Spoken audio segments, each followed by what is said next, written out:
Let's welcome in Kevin McPherson in the conversation. Covers Arkansas basketball for Pig Trail Nation, Hogville. Kevin, good morning. I want to start with the Philadelphia 76ers, and there's been some comments made by Kendrick Perkins, former Boston Celtic.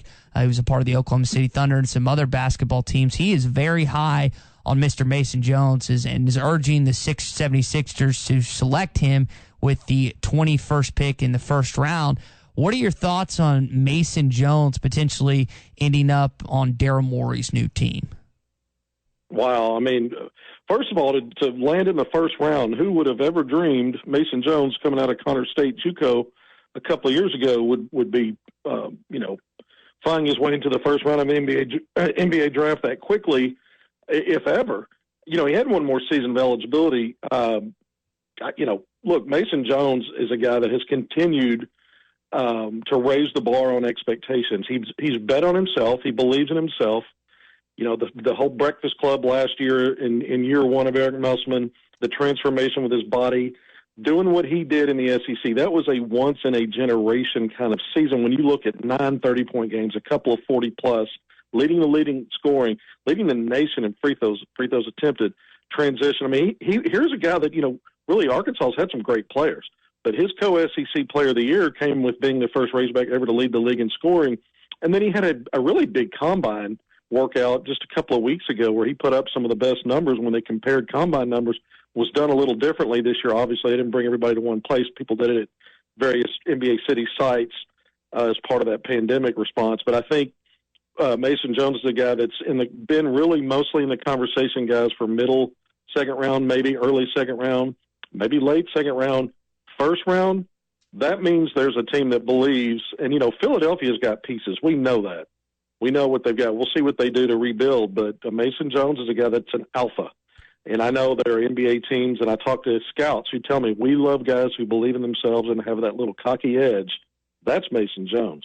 And I think what's interesting about the Philadelphia 76ers is not only has Mason Jones been linked to that organization, but also Isaiah Joe. One of the rumors circling within an NBA draft circles is that the 76ers have told him they're going to try and get him in the 21st pick or the 34th pick. So I'm wondering, from your perspective, you mentioned some of the pieces that Philadelphia has, Joel Embiid, Ben Simmons. Who do you think is a better fit for Philly? Is it Mason Jones or is it Isaiah Joe? That's a great question. I think it's Isaiah Joe, and the only reason I say that is Ben Simmons is a ball-dominant guy, but he's not a shooter. Joel Embiid is a big man that is a more traditional. Now, he'll step out and knock some mid-range. They need a safety valve. They need a guy that when Ben Simmons drives, he can kick. If he can't finish or get it to Joel, someone that can just set up and get into a three-shot. Plus, Isaiah Joe is a better defender. He's more of that 3-and-D type of prototypical present and future NBA guy. No knock on Mason Jones. Some things are better fits. Now, that's not to say if the Sixers went and got Mason Jones that he wouldn't work out there. I just think when I look at the pieces, when you look at the two, basically the star power they already have, a guy like Isaiah Joe makes sense to me. You think about teams like Houston and Golden State and some of the other ones where they've got playing 5 out and really spacing the floor and getting a lot of threes up. He's a guy that really, when you think about no matter how teams get it done, Philadelphia, again, less perimeter, but maybe trying to get some pieces to help them have that strikeability from deep range. A guy like Isaiah Joe fits anywhere in this league, and I think Mason Jones is a guy that's going to surprise people. I really do. If he ends up being a middle to late second-round pick, I think eventually we're going to look at him as a guy that maybe should have gone in that first round if he doesn't. Kevin, how much gamesmanship goes on with the NBA draft compared to like the NFL draft, where GMs and coaches and owners will say one thing when they don't really mean it because they want to throw other teams kind of off the trail a little bit? Does that go on much with the NBA? Or we see that because we follow maybe the NFL draft a little bit more. Give us some insight on how the NBA really kind of goes about the business of the draft when it comes to the gamesmanship side of it. Yeah, that's part of it. The other thing is there's gamesmanship, but there's also, 5, 6, 7, 8 guys that teams are talking to saying, hey, we've got these picks and we like you for this spot. Well, they don't just like one guy. They like multiple guys. And the reason that is because things change in the draft. Teams trade, draft positions change for a team that maybe is not trading because someone traded ahead of them, and now there's a different order of things. And so I don't know, that part is not as much gamesmanship as it is on the, it's at the obviously the benefit of the player and his representation to understand that those things are going to happen. So they might feel comfortable. They might feel like a team really likes them, but things can change. So there's gamesmanship, but there's also so many moving pieces. And guys fall on draft boards, or guys fall in the draft when it actually gets here. And now things change for teams that you thought loaded up and were going to get you. So you got to understand it's advantageous. Obviously, if you can be a lottery pick, sure, those things are they're not completely static, but they're pretty well known. And once you get outside of that and start moving down to that late first round, sometimes early second round picks are some of those are viewed because of the guaranteed money to be better than a late first round pick, because you don't lose that much money, but you have a lot more negotiating power at the end of the guaranteed part of the contract. And so there's even cases where guys go undrafted and it ends up working out better for them than maybe had they been drafted. So everybody wants to get drafted, but there's so many things going on. But the gamesmanship part, of course that happens. I know that there are teams that are telling people, don't tell anybody but they want it to kind of get out. They get it through their local media. Mm-hmm. They'll pump local media to talk about a guy and say that this might be a guy that someone's interested in. They want that out there. So there is gamesmanship, a little show and tell, a little okey doke. That goes on in all professional sports. How deep is a team's board when you look at just a 2-round draft, and a team may have a third pick or something due to a trade, but you don't have the number of picks you would have certainly in baseball or even in football with 7 rounds. I mean, how deep are you prepared to evaluate and be ready to go through your draft selections when you're only going to have, in theory, say 2 picks? That's a great question. It's probably different for every team, but we use the example of Philadelphia with the 21, 34, and 36. Let's just say that those are the only 3 picks. Now they've got all kinds of considerations with trades and things that could help them improve what they want to do. But for each of those spots, I've got to think that they're looking at players that could be 5 to 7 picks sooner than their pick, mm-hmm. but could fall, and maybe 5 or 7 in the range at their pick or later. So probably per pick, the neighborhood of 8 to 10 players that might be available to them per pick. Well, when you're at 34 and 36, that's probably the same 8 to 10 guys, but I think there's a lot that goes into it. And, of course, they'll have a board for at least 50 players overall, but when they try to drill it down for specifics, I think you still have to look at a lot of guys, interview a lot of guys, because you don't, it's already a guessing game once you get past certain guys. I mean, this year there's not a Zion Williamson in the draft. And even he mm-hmm. had some question marks and still does because of injuries. I'm just saying I think that there's a lot that goes into it, and there's a lot of players on those boards. Even when they try to get close to draft day, there's still a lot to consider. Yeah, James Wiseman, Anthony Edwards, Obi Toppin. You're really curious to see who goes number 1 overall tonight. Kevin McPherson with us on the Morning Rush. Kevin, let's talk about this Arkansas basketball team. Next week, first game, 7 days out. I wonder your opinion. I've been asked several times by different listeners, hey, Ty, what do you think the starting roster is going to be? What do you think the starting roster is going to be? And the only one that I'm really solidified on is that Moses Moody is going to start. If you had to pick out your starting 5 right now, Kevin, who would those 5 be? Wow, I'm going to give you my starting 5. Well, it's Justin Smith and Moses Moody. I've got those guys entrenched in that 5. They'll have to do something to prove me wrong, but those guys are, to me, are day one, everyday starters. And from there, I'm really looking at I'm going to throw maybe a curveball or 2 in here. I'm going to put Desi Sills. This isn't a curveball. I'm going to put him in the starting lineup. He's a guy I think that can play that 6-man role, but I'm going to start the season out with him.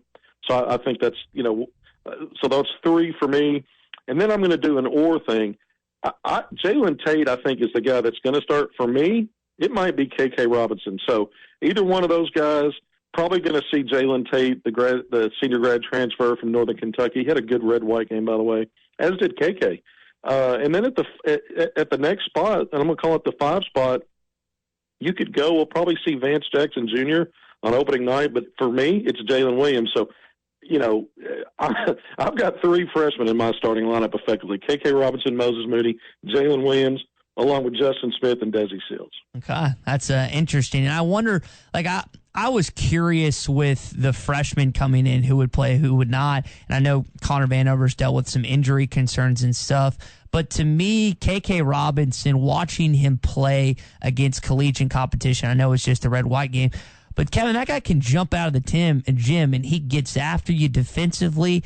I think of all the guys we were looking to, he might be the one that has the most to gain out of the freshman season that I think most people will be surprised by watching this upcoming college basketball season. Yeah, the first time I saw KK play was in person for he was a ninth grader. It was a senior, a varsity game, and it was his first game of the season. So his first game as a varsity basketball player in high school. About 2 or 3 trips up and down the floor to start that game. I thought, this guy's about 5'10", 5'11" right now. I said, that's a high major player. He will be a high major. I knew it. He just plays the game the right way. He has talent. He's got burst. I've never seen a guard do so many things defensively that he can do. And over time, he's really improved his shooting and his ability to understand when to get off the ball, how to set other guys up, and how to go get his own, and when to go get his own. I like him a lot. I love his potential down the line. Is he ready to be a starter right now? I don't know. But I think there's so many unknowns. Why not? I'd plug him in there. I think it's going to be Jalen Tate. But we're pretending like this is my roster, so I've got KK Robinson starting on day one. All right, let me get you out of here on this one. Depth. We know that Muss likes to run a pretty tight rotation off the bench, very small, 2-3 players, 8-9 at the most. With COVID this year and knowing that contact tracing or positive tests could take out 2, 3, 4 your guys in a phone call, yeah. Do you try to play as many as possible? Maybe play them all, even your walk-ons? How would you approach that if you're Eric Musselman? Well, I think he's tried a lot of combinations throughout preseason, going back to when they had formal stuff starting in July. Obviously, you've got a weaker non-conference schedule. It worked out that way because of COVID. They had to scramble, and they're not playing that many tough games, and most of them are at home. I think you work with combinations. Now, I'm not going to tell Eric Musselman what to do. Here's a proven coach, but I'm going to try a lot of different things in games, especially if I'm comfortable in a lead. I'm going to work on some different things, but I think they're going to need up to 10 guys this year, maybe 11. There are 11 that are healthy enough to play on scholarship. We may see the need to use all those guys, so I'm working them in as much as I can to get them ready. Yeah, I would want a guy coming in his first action being a conference game because of contact tracing, taking 3 or 4 guys out, and the first action someone sees is against LSU or against Tennessee or somewhere. So I don't know. It's going to be an interesting year for everyone, including Arkansas, in that regard. There's no doubt about it. And Arkansas, we keep saying all the newcomers, 9 of the 11 that are healthy enough to play on scholarship are newcomers, but take that with a grain of salt. You've got a lot of veterans from the college game that have played elsewhere. They do have to come together and play together. A red-white game is nice. You'd like to have the 2 exhibition games probably this year more than ever if you could. They just don't have that, so they're going to have to use this non-conference as testing ground, I think. Now we'll see what Musselman does. He likes his rotations, and he may say, "I know what it is, and I'm sticking with it." And guys will get peripheral minutes, and we'll just roll the dice on that. But I think it would be wise to try to give many guys as many minutes as you can in this non-conference. Kevin, just to reiterate, you said Justin Smith, Moses Moody, Desi Sills, KK Robinson, and Jalen Williams if you had to pick your starting 5, right? That's it. That's who I'm rolling with. I've got J.D. Note coming off the bench as my sniper. That guy can give you offense fast. We'll see what he does on the defensive end. And then, I like Vance Jackson Jr. too. I mean, it's also based on matchups. I could rotate him in that 5. Connor Vanover's missed a lot of time, but he's going to play. He's going to get minutes. He's going to help Arkansas. And I also love Devontae Davis. He's a big guard that gets rebounds. When he gets a defensive rebound, he turns and throws the ball ahead. He's an opportunistic defender. I mean, he can be a plus defender on the ball, but I see him sneaking in for steals. He's a slasher. He's a guy that down the road is going to be a very good college player for the Razorbacks. Kevin McPherson, you can follow him on Twitter at ARHoopScoop. Kevin, we appreciate your time this morning. Enjoy the NBA draft tonight, and hopefully we see Isaiah and Mason's name get called early. Yeah, I look forward to that. If they do, it'll be the first time since the 90s Arkansas has had multiple players selected in one draft. How about that? So, Kevin, appreciate it, buddy. Thanks, guys. Good stuff from Kevin McPherson. One of the best, one of our favorite guests, Kevin McPherson, with us here on The Morning Rush.